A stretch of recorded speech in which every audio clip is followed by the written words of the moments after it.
Good morning, Alan. Good morning.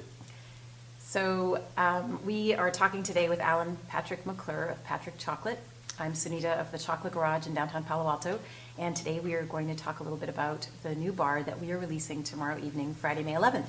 So Alan, I think I've got about 30 people lined up. We maxed it out at 30, and they're all very excited to taste this bar. And I tasted it last week when it arrived. I've tasted it many times, but I tasted it again last week when it arrived.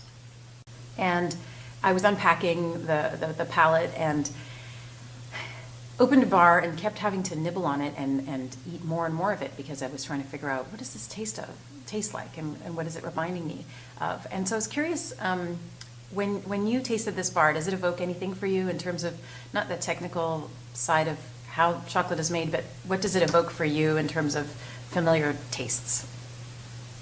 Well, I think you've shared with me that there was some sort of dessert-like quality to it, and you're trying to put your finger on what it was. When you said that, it reminded me of the fact that when I taste that Rio, I feel like there's a dairy component to it that almost makes me think of milk chocolate, even though there's no milk in the chocolate. And that combined with the salt and the crunchiness of the nibs, and again, it's not in your face salt. It's an accent of salt. That those components really remind me of a dessert that we have here in the Midwest, and perhaps not on the West Coast, called a Turtle Sundae. So, Tell me what a Turtle Sundae is. Yeah, so a Turtle Sundae is. I think you do have turtles, in California. In fact, I think they're invented there. The pecans with caramel on them and coated in chocolate. And that's kind of the idea of the Turtle Sundae, is you have vanilla ice cream and hot fudge and caramel and pecans, lightly salted pecans on top. So, well, and actually you have a cherry also. So it's kind of a lot of those flavors that you get in the Turtle Sundae, I feel, kind of come through in the Rio Caribe with nibs and sea salt, which is kind of a weird thing to say because it's not, I didn't have a Turtle Sundae in mind. I wasn't thinking this must taste like a Turtle Sundae, but I think if I were to pick one sort of complex dessert that kind of, I can find different components that are in that bar, and it really reminds me of that dessert in sum total, that would be it. So Interesting. I've not tasted a Turtle Sundae, but I will have to try that next time I'm in Missouri, or wherever there's one available. I have tasted turtles, and I have to say I'm quite partial to turtles. I love the combination of that chewy caramel and the crunchy nut and the chocolate. I haven't tasted a turtle in years. I wonder how I'd feel about it if I tasted it now. Probably. You know how that happens, where you love particular chocolates from your childhood and then your tastes change and you taste them again and it's just not the same. Well, I used to love Andy's mints, actually, and tasted one of those recently. Just leave it at that. Well, luckily you created a mint OMG that we can enjoy, that really combines mint and chocolate in a nice way. True. As I was tasting it last week, it took me the whole bar to finally figure out what it was, and then once I'd figured out what it was, I kept confirming. It reminds me of sort of a deep chocolatey ice cream or a mousse, which again, it's kind of what you're saying. That there's something about the creaminess. To me, there's something about the texture as well. It almost tastes, because it's a bar that you end up chewing because of the nibs. It ends up having this almost fluffiness to it. I don't know if you experience this, but it tastes almost fluffy and creamy and chocolatey all at the same time, much like a mousse would, and chocolate mousse. And I don't know, something about the salt probably brings out some of those flavors, and maybe, I was curious if there's something chemical going on anyways, not to go all geeky, but something where the salt is creating this sort of different experience in your mouth, where the content, the chocolate really tastes more fluffy and creamy. I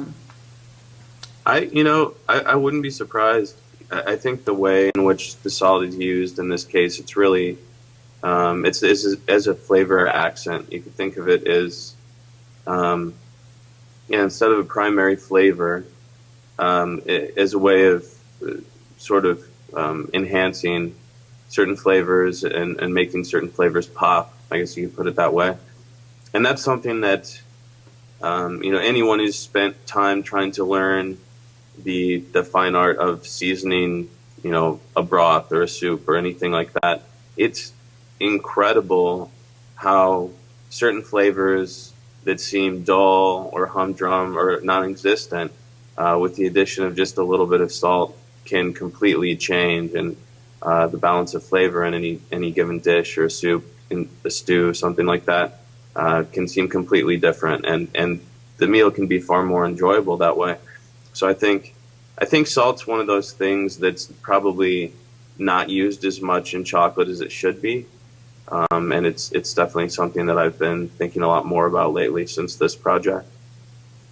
Very cool. Well, so certainly adding, as you were mentioning, to a broth, but then also these sort of sweeter dishes as well, when you add a little bit of salt, it doesn't necessarily, like you say, it's not necessarily tasting salty, but it brings out new sort of, it accentuates certain flavors that you may not have been tasting the same way. And we explored that last weekend, actually, again with a different Patric, one of your bars called the Salty Signature 70. What we did was we had the Signature 70 up against not up against, but paired with the Salty Signature 70, and the idea was that people could taste the one without salt and then taste the one that had salt on the back, in this case much more salt and two different kinds, and see what changed and how the flavors were, what flavors were sort of emphasized when they tasted that. And we did that with your Salty Signature 70, as well as Grenada Chocolate Company has come out with a Saltylicious, a 71. So it was an interesting exploration, just that concept of what gets brought out by the salt, and people really enjoyed it. Yeah, that sounds like a great sort of taste experiment. Yes. So without further ado, I think we will let everyone who's now watching this video and salivating taste the new bar, which you've mentioned has Rio Caribe chocolate as the base, a 70%, correct? Yes. And then the Rio Caribe nibs sprinkled on the back and some sea salt. Exactly. Delicious. Okay. Well, so it'll be it's like the I don't know, in a way, like the long lost one to the inevitable, but it's really quite different at the same time. So I think for people who like the inevitable, for people who like the Rio Caribe, you're going to find a lot to like with this bar. Agreed. Okay, thank you so much, Alan, and I will let you know what people think. Thank you.